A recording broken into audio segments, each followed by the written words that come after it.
Welcome back, everyone, to the Athlete's Mind podcast. Today, we are back with a basketball interview. A lot of you have been asking about these, like a lot of you are really big fans of these. And we've had some really good basketballers on here before. So what a better way to kick 2025 off with another basketball interview with Ned Renfree, the boy from Ballarat. Very excited to have you on, man. Thank you for taking the time. How are you today? Good, mate. Thanks for having me. No worries. Now, we start every interview roughly the same, just to get a bit of backstory about how your basketball journey actually started. For you, did it start at a young age or a bit later on? And how did you actually get into the sport? Yeah, it started when I was real young. So I was I think I was 7 at the time. I started playing just in my local domestic comp, and I actually started because of my cousin. He was playing at the time, and I was just at the time, I was only playing footy, and then Dad was like, "Oh, your cousin's playing basketball. Do you want to go play with him?" And I was like, "Yeah, for sure." So I ended up joining a team and kind of just progressed from there. Yeah, nice. So you mentioned you played footy. Like, were there any other sports you kind of tried or played at like a high level similar to basketball? Footy was the other one that I played at a high Yep. level, but I didn't really do much else other than that. Okay, fair enough. So you always like preferred basketball more, and that's why you kind of pursued with that, I'm guessing.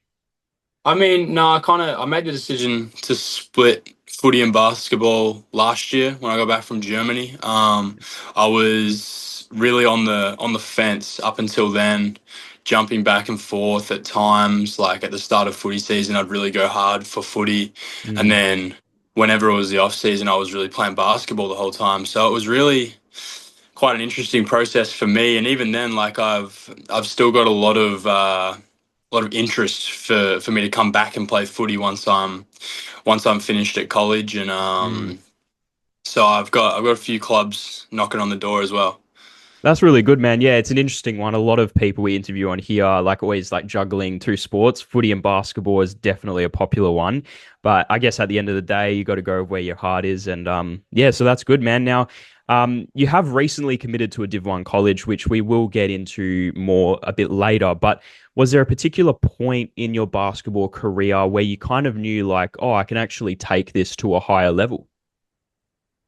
Yeah, I think when I first started getting into the state programs and stuff, there was always a bit of outside noise saying, "Hey, look, this is you could actually take this somewhere." And I was like, "Yeah, whatever." Kind of just brushed it off. Yeah. Just kept playing for fun at the time because I was still so young. Like I was 15 at the time, and I was just like, "Yeah, cool. I'm just doing this for fun right now." But then, kind of opened my eyes to the way that sport works as it is an entertainment business.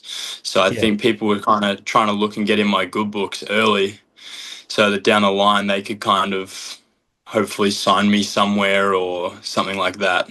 Yeah, yeah, definitely. I guess, yeah, everyone's always keeping an eye out, especially like when you're younger. And yeah, you worded it perfectly. So when it comes later on, they can sign you or, be in your good books, like you just said. Now, you did represent Victoria and you guys have, some of the top players in Australia. What was it like playing for Victoria? You had some, players like Dash Daniels, Luke Fennell, and other great players. What was that like being in that environment and team?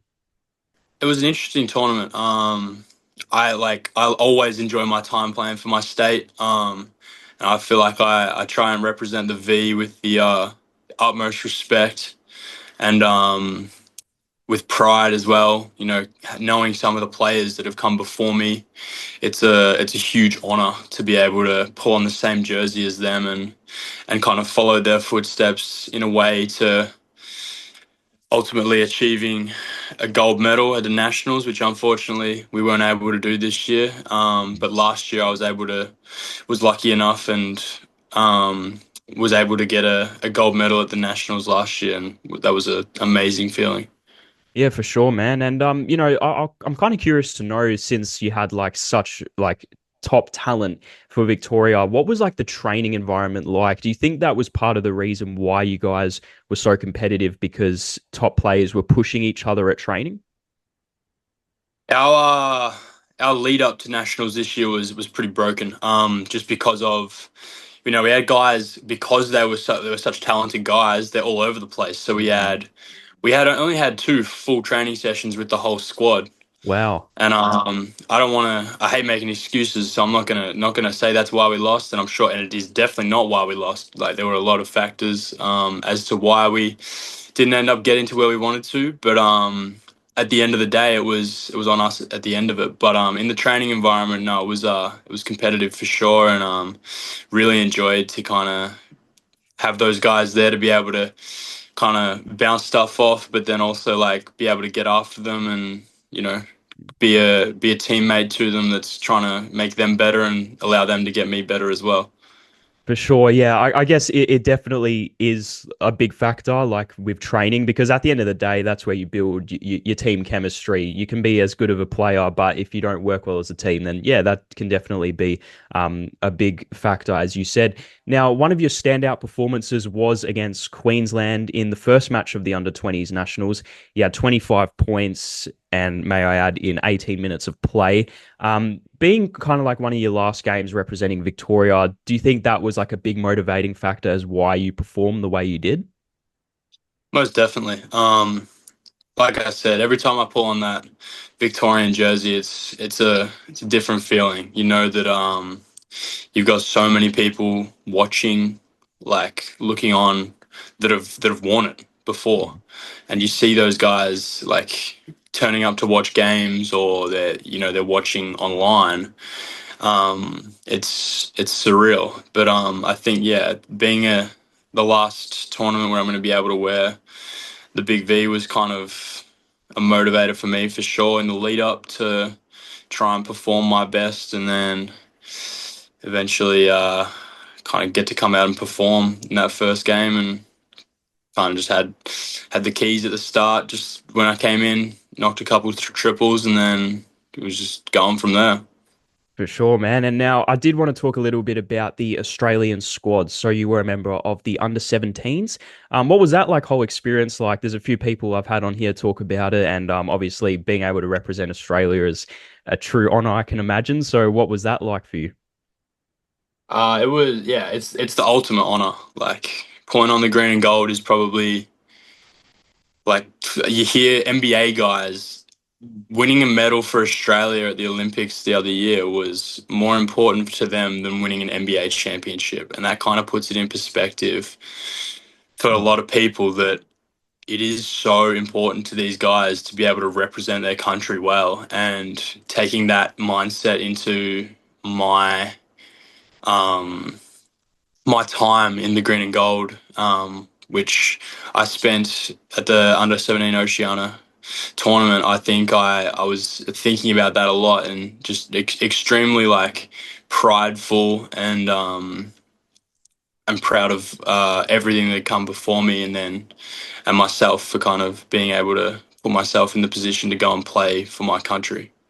For sure, man. Yeah, it is a huge honor, and it's also interesting because you talk about the NBA championship and representing your country is, in my opinion, that is like the top level you can do in any sport. And you see a lot of these NBA players in America now have actually came back to represent their country because they realized how big of a deal it actually is to put on that jersey. So now, I did want to ask about your Div 1 college signing. Now, you did announce in September last year that you committed to the Milwaukee Panthers. Explain the feeling you had when that was actually made official. I can imagine your joy would have been right through the roof.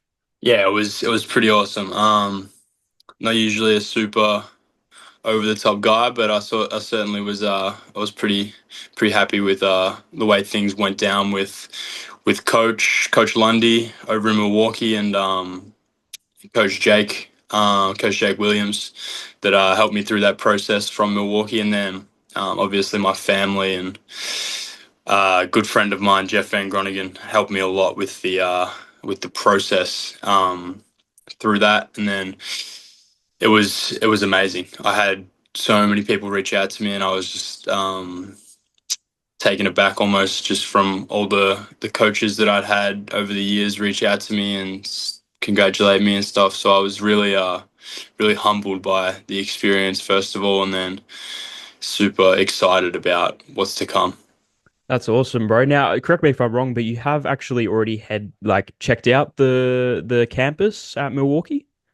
I have, Yeah, yeah. and how was that like, going there for the first time and seeing like where you're going to be playing? It was special. So the this they've just had a like renovation or a new building brought in, which is just a basketball building. Yeah. So they've got a new training center, and the stadium that they play in is the original Milwaukee Bucks stadium. So Wow. Yeah. it's, the amount of legends that have played in that building is amazing. Yeah, that's awesome, man. I can imagine you'd be so excited because, I always hear how crazy the college basketball scene is over there. So that is definitely something to look forward to. Now, something that we also ask our athletes on here is getting a bit of an idea of what your training routine looks like throughout a week.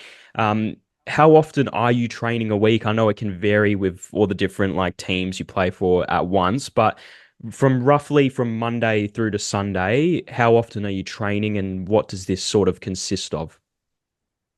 So usually I'll start off the week Monday mornings. I usually have a run with Melbourne United, Yeah. um, and then I'll come back home to Ballarat, and then I'll go get a lift in and get some shots up in the afternoon.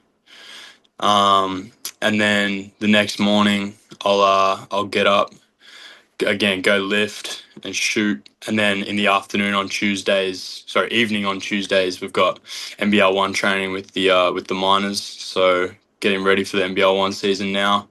And then Wednesdays I usually take as a rest day. I'll go in and some light shots up and some recovery stuff in at my local gym, Rad Center, and then I'll go to just chill out on Wednesday afternoons. Yeah. um, Similar thing Thursday to Tuesday. I'll go get a lift and then some shots up, and then in the evening got NBL one training, and then Fridays same thing, just lift and shoot. No training in the afternoon. It just depends. Like the workouts will vary during Yeah. the day. So like usually Monday arvos, I've already had a workout in the morning, so I'll go and just get like spot shooting done, some touch work, and then days that I don't have training, I'll go in and get like a proper workout done with a coach and Mm. sort that out. But then Saturdays and Sundays usually just stretch in the morning and then go Yeah. play. Man, that's a lot. That's definitely a packed out schedule, but I guess that's what it takes to play at that level. Now I did want to ask a little bit about like your goals for the future. Now, this is always a bit of a hard question because, it's hard to say where you're going to be in the next 3 or 5 years.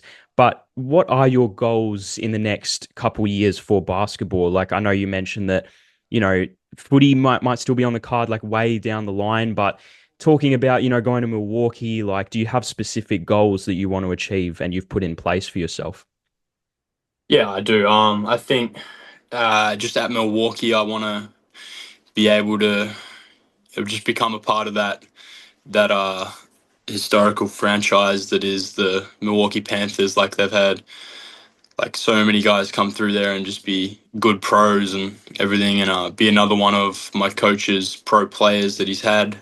He's coached NBA guys before. He coached Jimmy Butler when he was at Marquette. Wow. So he's definitely he's had some pros go through his system. So he's going to put me in the right place so that when I do end up finishing up at college, that I will be able to hopefully go and play pro somewhere. That'll That's the ultimate. Like obviously you want to go play in the NBA, but if not, I'd be pushing at Europe or even coming back to the NBL in Australia and trying to find my way over here and you know That cement myself into a roster.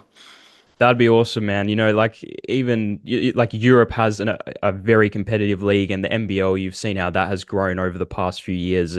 Either way, man, like, it's pro basketball, so that's what you want to do, and it would be awesome to see you in either one of those avenues. Now, we will finish off with some mindset questions. This is the athlete's mind, so we like to ask our athletes these. Now, do you have any routines you like to run through before a game to kind of prepare yourself mentally? A lot of players like to chuck in some headphones, zone in, listen to some music. Other players like to get hype with the rest of the players. What do you kind of like to do, and do you have a set routine? Usually. On the NBL one games, I'll get to the change room about about an hour and a half, hour 45 before the game starts. I'll get shots up in the morning, just get some light shots up, nothing crazy, but I'll get to the change room about an hour 45 before the game, and I'll go sit out and watch the women play, and we'll sit with our team and kind of talk a bit of smack and talk some rubbish and Yeah. just lighten the mood a little bit. And then when we go back in, we get changed, we go out for our team warm up, and then after that you kind of get to go get shots up, do whatever you need, and I'll get some shots up then again, and but I'll go put some headphones in as well, but nothing too out of the ordinary. Yeah. Yeah, I don't know. Like there are a few athletes we've had on here that are like super like superstitious and like have to wear like certain socks or whatever. But yeah, I don't know. It's whatever kind of works for you, I guess. So that's good. Now, I've gone uh, through my phases of that stuff. Don't worry, we've all been there. But yeah, no, yeah. I'm not super superstitious anymore. No, For sure, man. Now, are there ever any times where you've actually felt like mentally burnt out from basketball? Like, and if so, for sure. what do you kind of do to like overcome or manage being overwhelmed from, all the training you're doing, all the games you're playing? What do you do to kind of take your mind off that?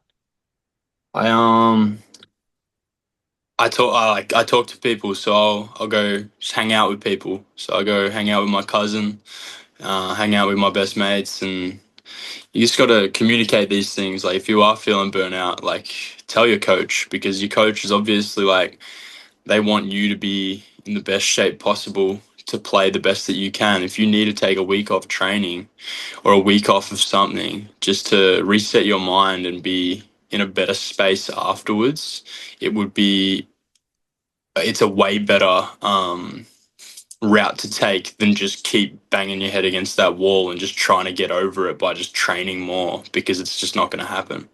100% I agree with that. That is, yeah, talking to people is the biggest thing you can do because, like you said, if you keep training and you don't speak up about what you're feeling, then yeah, you will in a way make the situation a lot worse. So yeah, speaking to people is definitely a big one. Now, I just have one last question for you, Ned.